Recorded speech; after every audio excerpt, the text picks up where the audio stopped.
everybody, and welcome to the scanning section where we will code the tools that we will use to scan our target. Now before we actually start coding, let's see what scanning really means.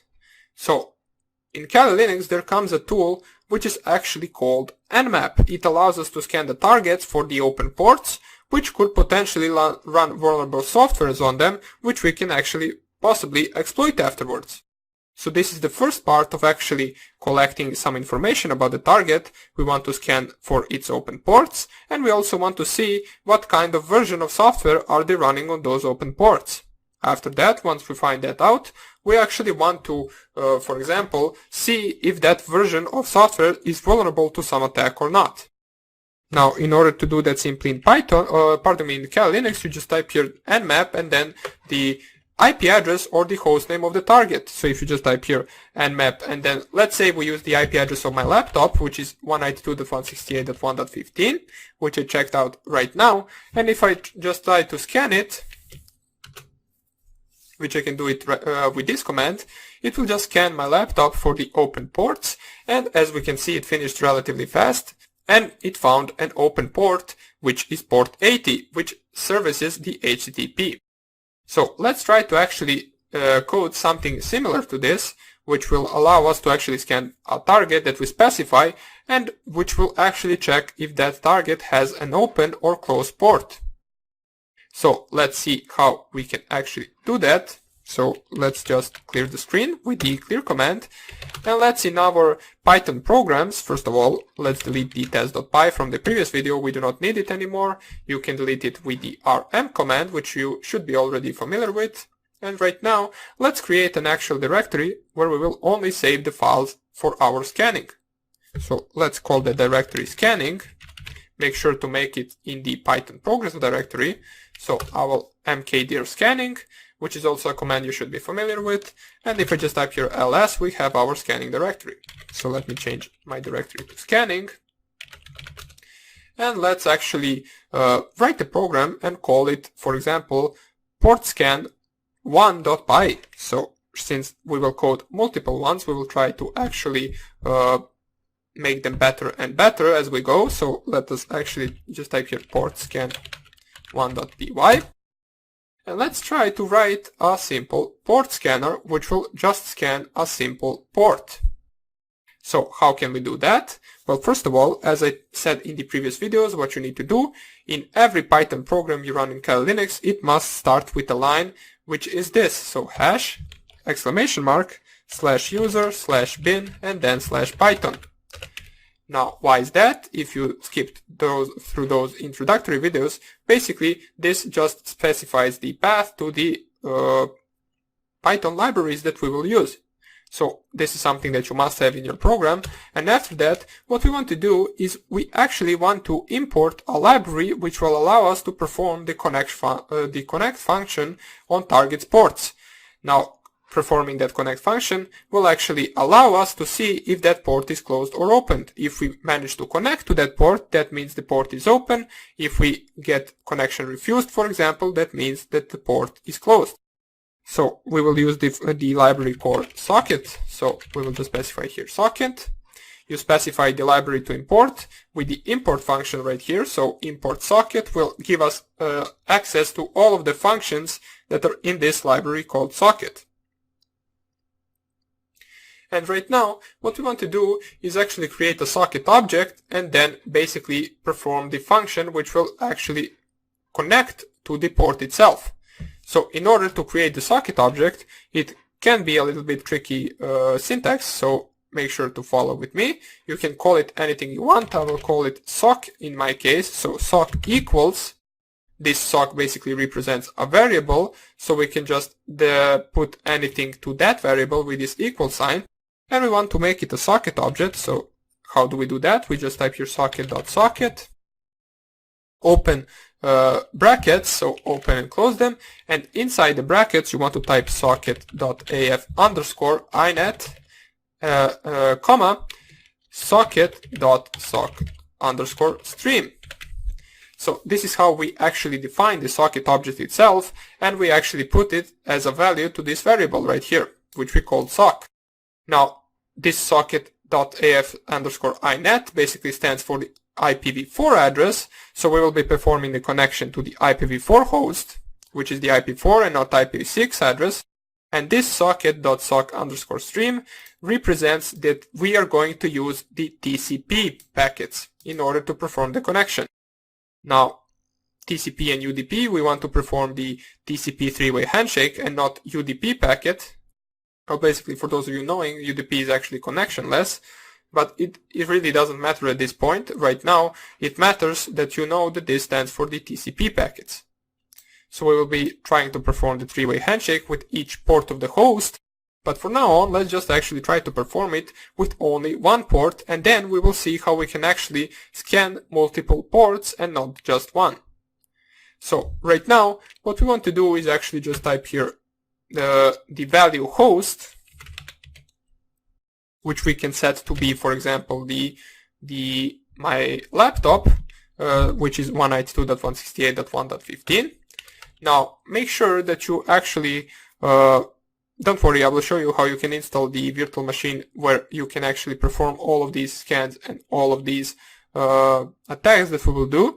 But from now on, you can just select any IP address you want, such as the IP address of your Kali Linux machine itself, so you can actually scan yourself, or the IP address of your actual main PC or Windows machine, in case you're running Windows. Now, how can you check the IP address on Windows machine? You just go to the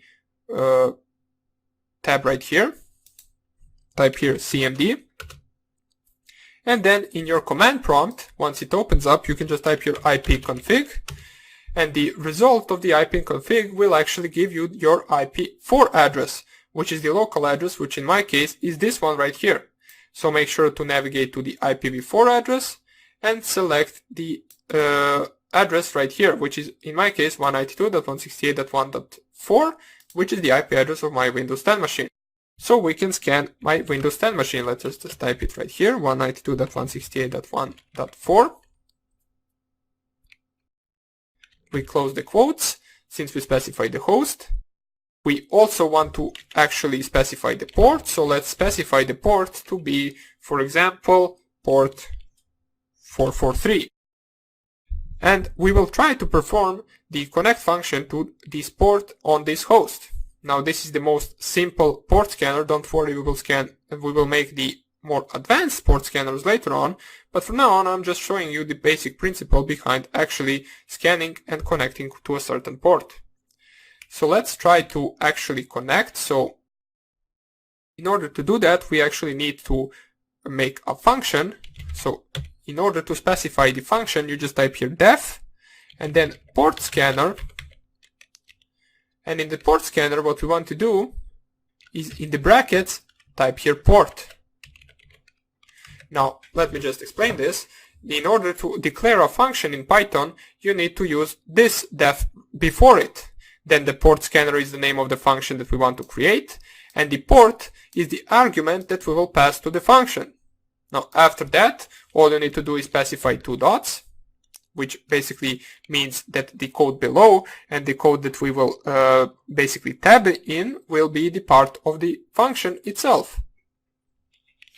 So how do we do that? Just press here enter, tab this, and we can just type here something like this: if sock.connect _ ex, and then in the ex you specify two open or double open brackets and double close brackets, and inside them you specify host and then comma port.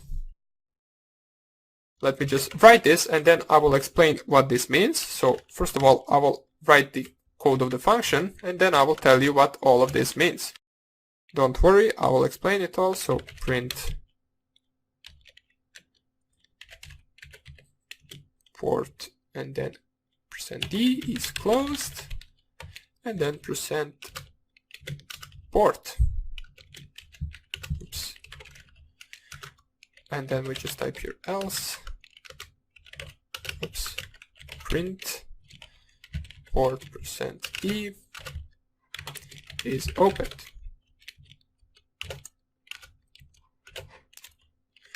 And then port.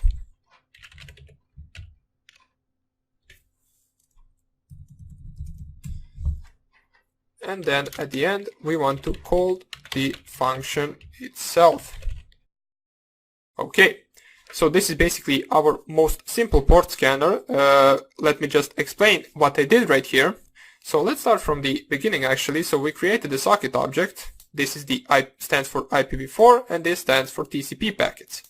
We declared the host variable to contain the IP address of our Windows 10 machine, and we selected the port to be, for example, 443. You can select here any port in order to try it. Don't worry, it doesn't have to be 443, or you can go with the 443 like I did.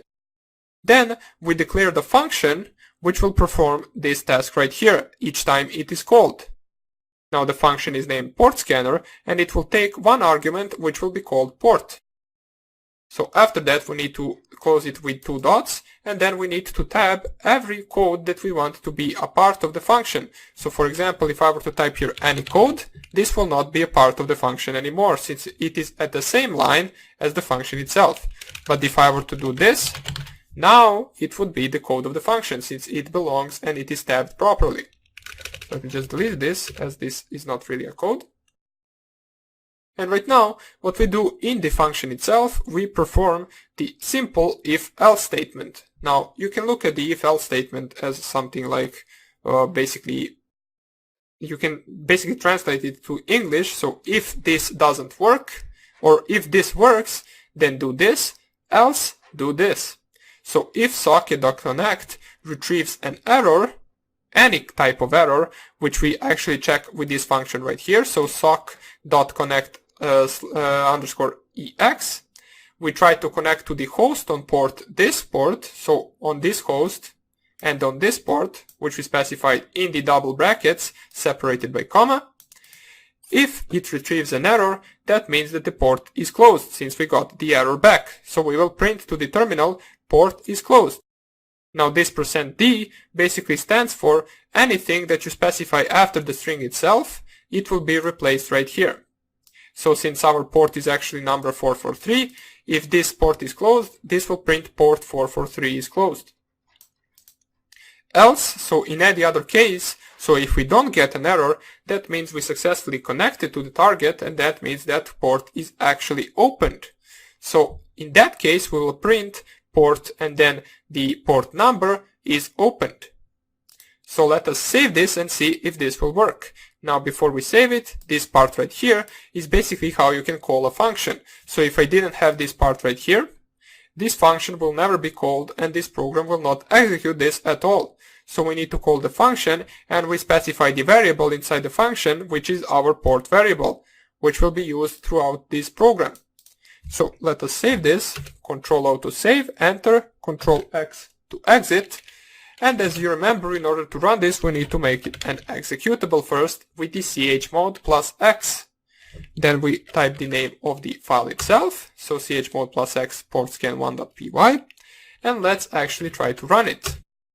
You let it run, and we can see port 443 is closed.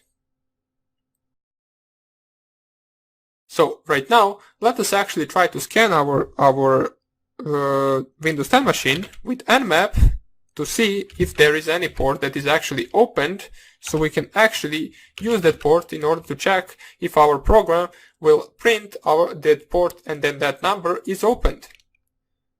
So let's type right here. This should finish relatively fast, and we can see these are the open ports on my Windows 10 machine. So port 445 is open, port 139 is open, and port 135 is open. So let's actually change our program. So nano portscan1.py. We open the code itself and we change this to 445, since 445 is one of the ports that was open. We Ctrl-O enter, we then exit this and we run the program once again with the dot and then slash portscan1.py. And we can see right now it prints port 445 is opened. So now we know that our program works correctly. It can actually scan port if the port is open or closed. But this is the most simple version of our port scanner, so we will actually in the next few videos try to make it better, implement some different functions, make it scan more ports than just one, and so on and so on. So hope you enjoyed this introductory video to the port scans. Now for those of you who are actually a little bit more advanced and know Python and know all of that. It might be a little bit too much explaining for your taste, but please stick around. Later on we will be coding some of the more advanced stuff, don't worry. And later on, the more we go with these programs, the less I will explain what I'm doing in them. So that would be about it for this tutorial. Hope you enjoyed it, and I hope I see you in the next one, where we will actually try to change some of the stuff in our port scan. So hope I see you there, and take care. Bye.